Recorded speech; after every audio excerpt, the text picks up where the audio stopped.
fell in love with words when I was 50 plus. And I discovered that words and writing had rhythm, and I went, wow, is that true? Mm. Then I discovered that simple words were better than big long words and acronyms. Okay.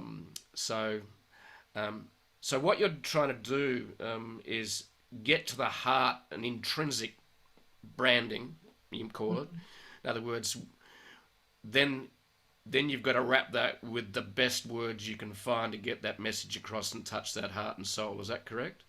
Yeah, I think it's the best words, the truest words. We often tell our clients it's not the words always that make sense from a logical standpoint, but that you feel in your heart, that you feel in your body. So when we're working with clients and we're crafting that language, we're like, tune in to that intuitive sense, to your emotions, and let that guide you. We worked with someone earlier this morning and we were working on her beliefs, and she actually came in with a set, and then by the end they were all different because she was coming at this from a different perspective, and she was just astounded by how different it felt, how energetic it felt. And so that's what we really ask you to do. We ask our clients to connect on that deeper level. Yeah. And language is I think the number one thing that we see over and over is people just not pushing far enough on the language.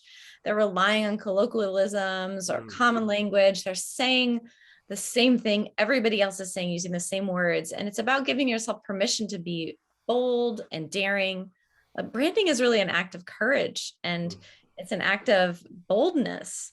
And so it helps to have guides that can push you further, because I think when we're left to our own devices, we do tend to go back to those safe places. So, but yeah, you've got to make room to have those moments where you're tuning into yourself to find out what's the language that really moves me first. Yeah. And using words is not the same as using language. Language is a mechanism for connection. Using words is checking boxes. And that's why we say most marketing is rearranging cliches. It's like pop music. It's rearranging a little bit of the same thing so it sounds a little bit like the last thing that you heard. That's why, just like in music, it takes a true outlaw, a true, Bruce Springsteen or Willie Nelson or Janis Joplin to come and go, whoa, this is so different. It's still music, but they're not rearranging somebody else's stuff. They are making something original from themselves.